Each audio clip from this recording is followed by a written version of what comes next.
I'm going to present on a topic where I want you to create more interest in one of the neglected diseases.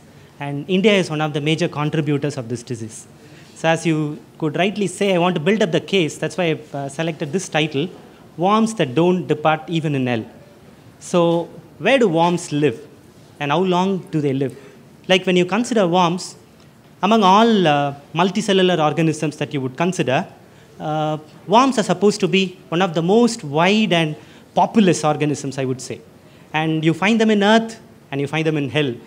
The reason is because in Bible, I would say, we have around 4 references which dates back to more than 3,000 years. There's a king called Josiah. It's mentioned there that he was eaten by worms. And again in the New Testament, 2,000 years before, we read about a Roman governor who was again eaten by worms. So it's something like when you look into this creepy organism moving up, what do you say? And everybody would agree with me, and after our death, we would be eaten up by worms. So it's not the thing that we cannot really be repulsive always, but we need to really look into exactly how this happens.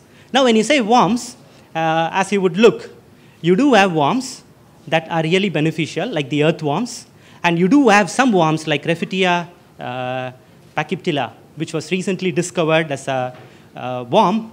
As rightly said, they live in hell. They were discovered right deep in the hydrothermal vents, deep in the sea.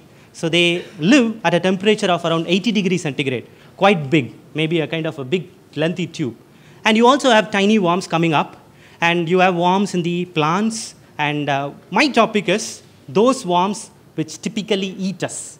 Those worms, what I would call them as, those worms which live inside human body. So if you could look over there, so can you see this picture? So this is art of a dog being completely covered by worms. It's a filarial worm which infects animals, and it completely eats up the heart of the animal, and it leads to the death.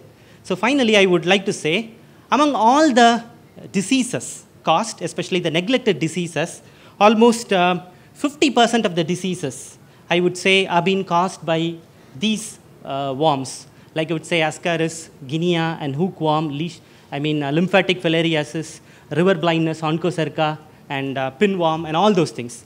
And now I'm going to talk on one particular worm disease. It's basically lymphatic filariasis.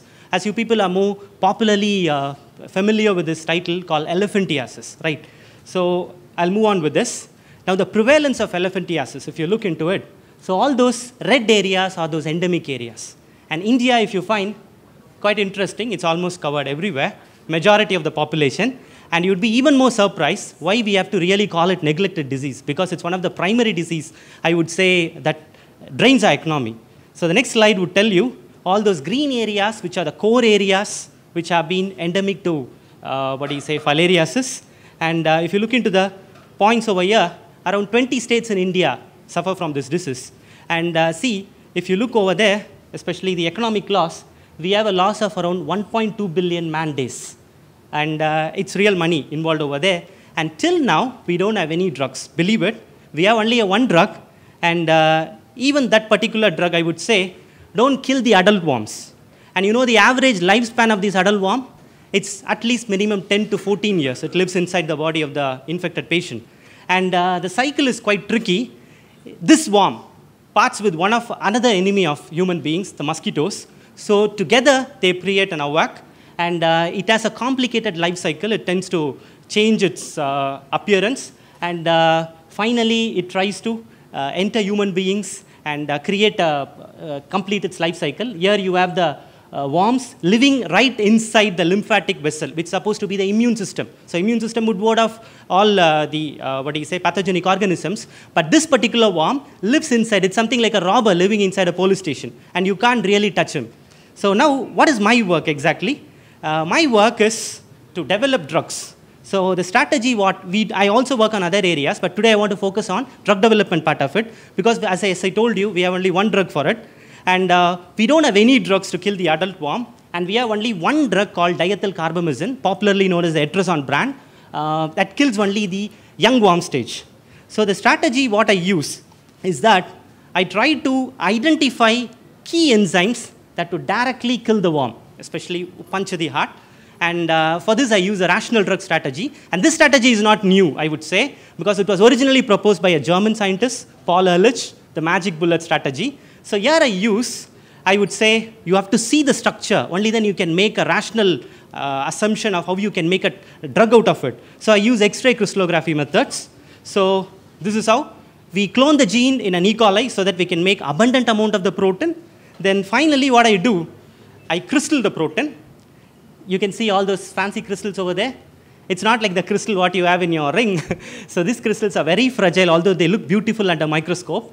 And these crystals are made so that they can diffract X-rays, and I can see these X-rays, because the lower the wavelength you use, the better the resolution you'll get.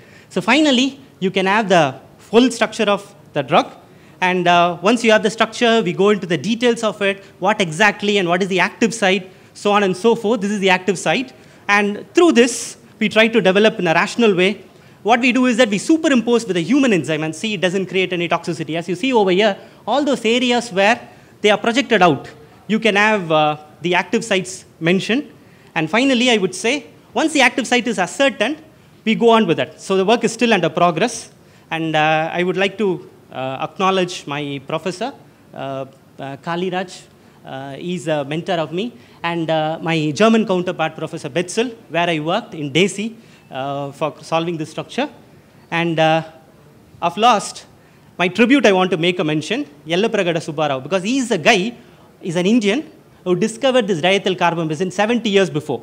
Till now, there is no progress yet. And what do you say? Not that very few people are working on it, because it's a neglected disease, and it's a disease always synonymous with poverty. So finally, thank you. Yesterday, we honored a man here in Hyderabad, Dr. Baine, who has worked for many years and decades on the eradication of leprosies, and treated remaining cases. Now, leprosy is one of those illnesses that you know all over the world. I'd like you to, because I was really quite surprised in seeing how prevalent this one is, yeah, and probably some of your other worm diseases as well. Yes. Yet politically, if I may say so, they are much less in the forefront.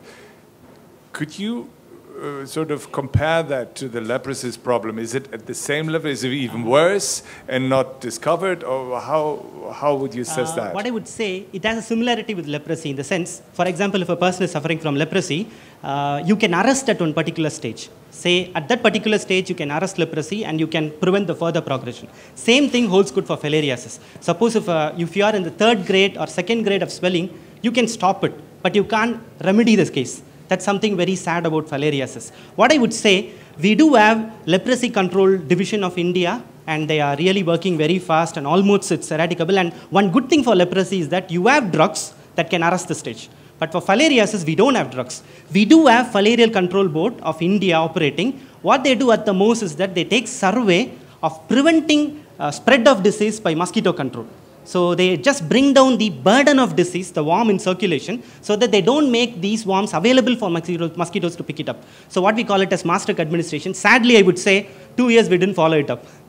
But China is almost on the verge of having a full control. So I would say government should urge up, and maybe in the coming days, I believe, at least in the prevention level, we'll be a little more sharp.